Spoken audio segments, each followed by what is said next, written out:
क्योंकि बहू झूठ नहीं बोलती। सुधा और राकेश के 3 बेटे थे। शादी के बाद तीनों माँ बाप से दूर रहते और सिर्फ त्योहारों में आते। माँ जी, पिताजी, अगली बार आप लोग हमारे घर आइएगा। अरे नहीं बहू, सब यही आ जाते हैं तो घर खिला खिला लगता है। हाँ बहू, तू हमेशा बुलाती है तो जरूर आएंगे तेरे पास भी। हाँ हाँ, दीदी का घर बड़ा जो है, सब कुछ आपने शादी के बाद दीदी को ही तो दे दिया था। हमें भी दिया होता तो हम भी बड़ा घर लेते। क्यों सुनील? अरे नहीं, पापा ने सबको एक बराबर ही दिया है। छोटी बहू, क्या चाहिए तुम्हें, बोलो। वो आपके सोने की चेन वाली घड़ी है ना, वो अगर आप मुझे, तभी वहाँ मजली बहू भी आ जाती है। और मुझे ना आपका मंगलसूत्र कितना लंबा, सुंदर और भारी भी है। अरे हाँ हाँ, तुम दोनों को ही दूंगी बहू, चिंता न करो। चलो अब खाना लगाओ, खाना खाया जाए। सभी मिलकर खाना खाते हैं कि पड़ोसन आ जाती है। अरे सुधा बहन, थोड़ी चीनी तो देना, घर में शक्कर नहीं है और मेहमान सर पर बैठे हैं। अरे छोटी बहू, चाची को शक्कर तो दे दो।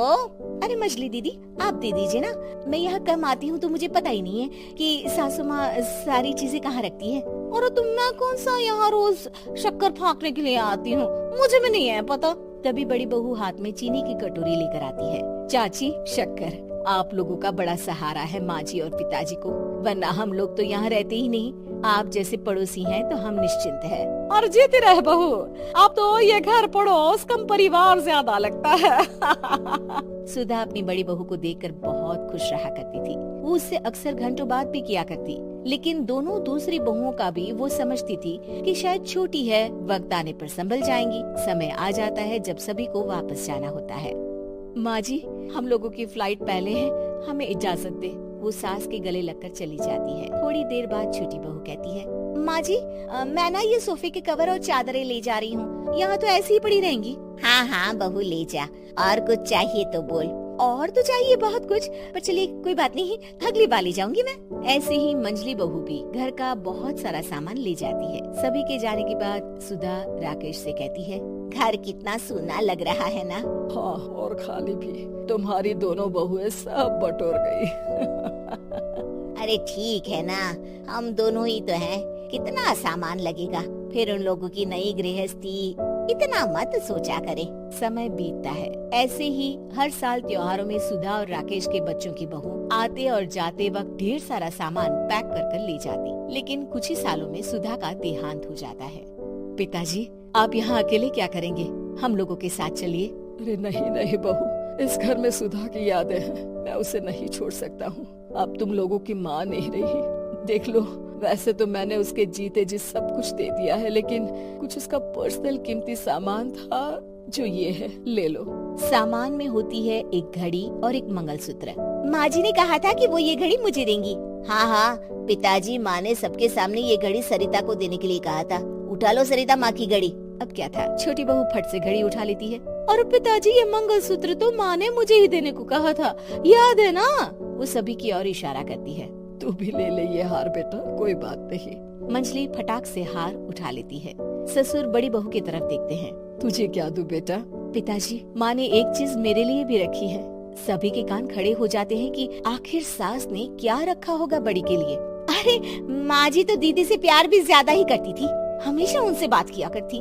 जरूर कोई बड़ी और अपनी प्रिय चीज दी होगी दीदी को। और देख लेते हैं ना, वरना तो हम भी बराबर का बंटवारा करेंगे।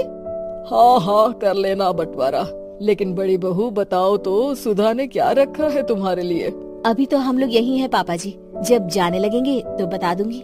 बड़ी बहू के मुंह से ये बात सुनकर बाकी दो बहुएं सोचने लगती हैं कि आखिर क्या है जो दीदी को सासू माँ देकर गई है। दीदी, ऐसा तो नहीं ना कि पूरे घर का आधा हिस्सा माँ बड़ी भाभी को देकर गई हो? तभी वहाँ ससुर आ जाते हैं। नहीं नहीं, ऐसा कुछ नहीं है।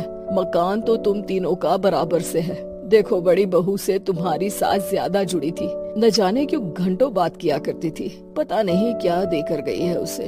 और ससुर जी, आपको क्या पता, चालाकी से पूरे घर के पेपर में साइन करवा लिए हो, या फिर कोई छुपा गहना। आखिर मकान पूरा तो आपने सासू माँ के नाम ही कर रखा था ना। अब घर में ये सस्पेंस बन जाता है कि आखिर बड़ी बहू क्या लेकर जाएगी। फिर वो दिन भी आ जाता है जब बड़ी बहू के जाने का समय हो जाता है। बेटा, परसों तुम चली जाओगी, बताया नहीं, माँ ने तुम्हें क्या दिया? घड़ी और हार जो बेशकीमती था और तुम्हारी सास को सबसे ज्यादा प्रिय था, उसका तो बंटवारा भी हो चुका है। अब तुम्हारी बारी। हाँ पिताजी, आज मैं ये बात बताने ही वाली थी। माँ ने मुझे उससे भी बेशकीमती चीज दी है और वो है आप। आपसे अधिक प्रिय उन्हें कुछ नहीं था। माँ चाहती थी कि आप मेरे साथ रहें। चलिए पिताजी। बेटा, मेरे पास तो कोई पेंशन भी नहीं है और ना ही कोई प्रॉपर्टी। लेकिन आपके पास संस्कार है पिताजी, जो मेरे बच्चे आपसे लेंगे, तो आपको ले जाने पर स्वार्थ ही है मेरा। चलिए ना पापा। सभी के सामने पिताजी बड़ी बहू और बेटे के साथ उनके घर चले जाते हैं।